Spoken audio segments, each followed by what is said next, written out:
Hey everyone, have you ever found yourself scrolling through social media, maybe late at night, looking at pictures of people living these seemingly perfect lives? Incredible vacations, huge achievements, flawless looks, and felt that little pang? That voice whispering, if only I had that, then I'd be happy, then I'd feel complete. Or maybe you've looked at someone incredibly wealthy, a billionaire, or someone super famous, and thought, their life must be so different. They must feel more. We spend so much of our lives chasing money, chasing status, chasing validation, chasing the idea that becoming someone else or having something else will fundamentally change who we are on the inside. While individuals differ greatly in their circumstances, abilities, and experiences, there's a sense in which we are all fundamentally equal in our overall human experience. This overall equality isn't about identical lives, but about a balance of factors that contribute to a complete human life. We must avoid simplistic comparisons that focus on single metrics and instead strive to understand the complex interplay of factors that shape individual lives. It suggests that while people may have vastly different circumstances, talents, and struggles, there's an underlying balance that ensures no one has a purely better or worse life in absolute terms. It challenges the idea of measuring human experiences by single metrics like wealth, intelligence, or health, and instead emphasizes a broader, more holistic view. Some people may have great intellectual ability but struggle with emotional turmoil, while others may lack resources but find deep fulfillment in relationships or purpose. Imagine life is like a big meal with many different ingredients. No two people get the exact same meal, but everyone gets a mix of sweet, sour, spicy, and bitter flavors. Some people may have more money but struggle with loneliness. Others may be strong and healthy but face difficult challenges. No one has a perfect life where everything is easy. Instead of comparing just one thing, like who has more money or who is smarter, we should look at the whole picture. Life gives everyone a mix of good and bad, just in different ways. That's why, in a bigger sense, we are all equal in our human experience. Just like no two people have the exact same life, but everyone gets a mix of good and bad, the same is true for ourselves at different times. The you from 10, 20, 30 years ago and the you today are like different people, each with their own mix. Maybe back then you had more energy but less knowledge. Now, you might have more experience but also more responsibilities.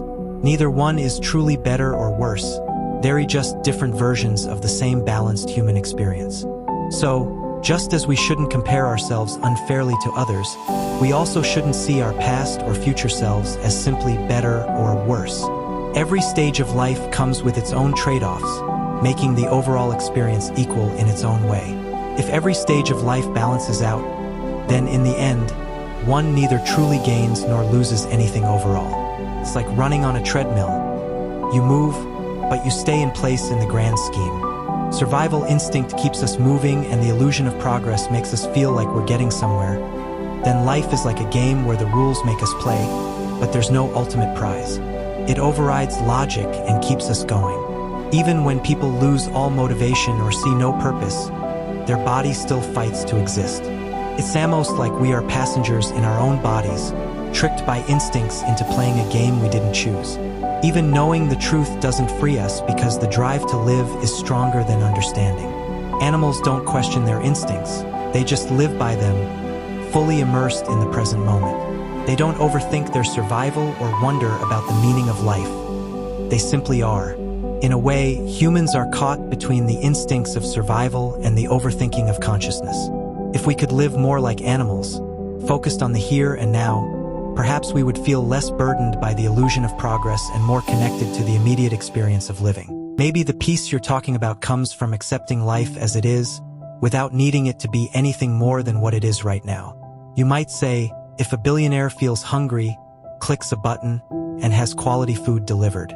Someone living in poverty or caught in a war zone feels hungry and might risk their life searching for scraps, or even starve. Both feel pain if they are hurt. Both have hearts that beat, lungs that draw breath.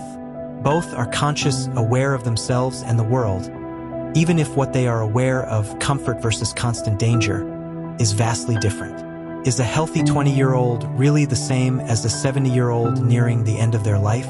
Is someone vibrant and healthy truly equal to someone battling a debilitating illness like cancer? These are valid, important questions, because the experiences are undeniably, profoundly different. Let's take age. A 70-year-old carries decades of memories, wisdom, perhaps regrets, and physical limitations a 20-year-old can barely imagine. Their perspectives, priorities, and daily realities are worlds apart. But are they not both experiencing the passage of time, each in their own way? Don't both have consciousness, awareness? Don't both feel connection, or loneliness, or contentment, or fear? The content and context of their lives are vastly different, shaped by time and experience. And what about something devastating like a serious illness? How can we possibly equate the experience of someone healthy with someone fighting for their life? Again, the experience, the suffering, the daily battle, it's vastly different, and we should never minimize that struggle. It reshapes everything. But what if I told you something radical? What if I told you that from the poorest person surviving day to day to the richest billionaire, we're all fundamentally equal? But look deeper. Why do they both feel hunger? Because both are living human bodies that need energy to survive. That fundamental need, that biological reality, is identical. Both need air to breathe. Both need sleep. Do they not experience joy, sadness, fear, love, loss? Do they not bleed when cut? Do they not face the same fundamental biological realities, the same ultimate end? This shared foundation, this basic blueprint of being alive and aware, is the equality I'm talking about. It's not about having the same amount of money, or the same health, or the same lifespan. It's about sharing the same fundamental kind of existence. But I'm talking about something deeper, something core to the human experience. So, chasing external things doesn't change this fundamental weight. Jealousy makes little sense when you realize everyone carries the same intrinsic value, just navigating different conditions. The real miracle is the life within us all, constant and equal at its core, regardless of the shape it takes or how long it lasts. This leads to a fascinating, maybe even challenging idea that you brought up. What if these differences, these stark contrasts in fortune, health, age, even the challenges we face, what if they are, in a way, an illusion? Not that the pain or the joy isn't real, it absolutely is. But maybe the significance we assign to these differences, the idea that they make one person fundamentally more or less than another, is the illusion. What if nature, or the universe, or whatever drives existence, uses these differences as a kind of tool? A trick perhaps, but not necessarily a malicious one. A way to keep things interesting, to drive change, to force adaptation? Think about it. Challenges make us strive, hope makes us endure, suffering makes us seek relief and connection, success gives us fleeting moments of satisfaction that keep us going. This idea challenges one of our deepest drives, the pursuit of more. We're conditioned to believe that achieving a certain milestone, getting that promotion, buying that house, reaching that follower count, becoming famous, will unlock a new level of being, a permanent state of fulfillment. But think back. Remember something you really wanted? Something you worked hard for, dreamed about? Maybe it was graduating, getting a specific job, buying your first car. You got it. And there was joy, absolutely. Relief, excitement. But after a week? A month? A year? Did you feel like a fundamentally different person? Or did you just feel like you, but now with that thing? The same anxieties, the same joys, the same insecurities, the same habits of mind, they usually come along for the ride, don't they? You just adapt to the new normal. That feeling of arrival, that sense of I've made it, now I'm complete, it's often fleeting. Because the you experiencing the achievement is the same you that existed before it.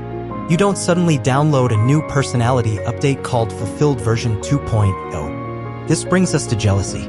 That corrosive feeling we get when we compare our behind-the-scenes reality to someone else's highlight reel. We see their success, their perceived happiness, and we feel lacking.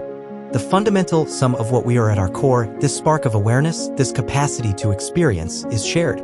It's like everyone gets dealt a unique hand of cards from the same deck of being human. Some hands look luckier than others externally, but everyone is playing the same game of life with the fundamental components of human experience.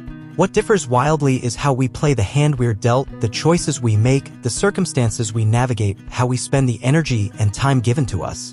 Judging someone else's game based on a snapshot ignores the shared starting point and the shared inner world. And this equality, this sameness, it stretches back through time. We think we're so advanced compared to people thousands of years ago. We have the internet, smartphones, electricity, space travel. We've achieved so much. And yes, our tools are incredibly different. Our understanding of the physical world has expanded dramatically. We've manipulated our environment in ways our ancestors couldn't dream of. But has the fundamental human changed? Did people 5,000 years ago not love their children? Did they not feel grief? Did they not seek community, purpose, safety? Did they not look up at the stars and wonder?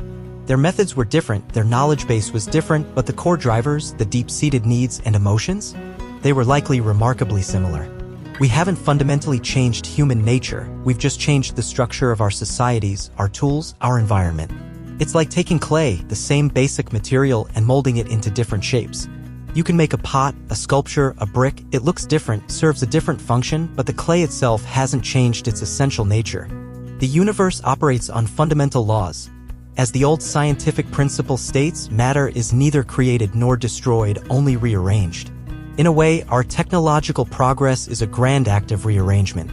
We're harnessing existing principles, manipulating existing matter. Does that change the essence of the universe, or the essence of us within it? Or does it just change how we interact with it? This might even extend beyond humanity. Look at the animal kingdom. Different species, different forms, but that same fundamental drive, survive. Find food, find shelter, reproduce, experience the world through their senses.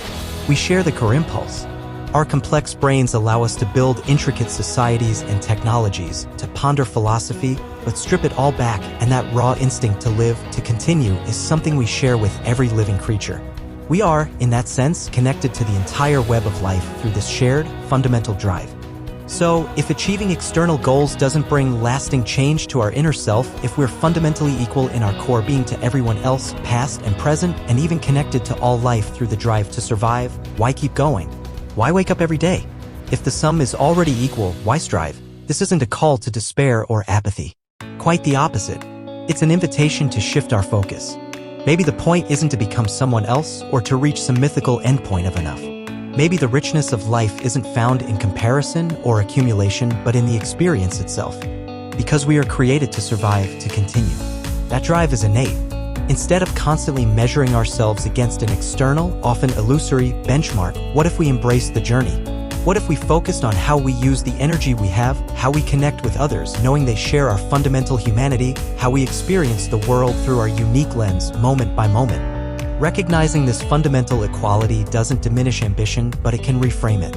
Ambition can become less about proving superiority and more about exploring potential, contributing value, or mastering a skill for the sake of the experience itself, not just the external reward. It frees us from the burden of jealousy because we understand that the person we envy is navigating their own complex inner world, just like us. It allows us to appreciate progress and technology not as things that make us better humans, but as tools that change our experience and capabilities. The truth is, you won't feel fundamentally different when you achieve that thing you're chasing because you are already you.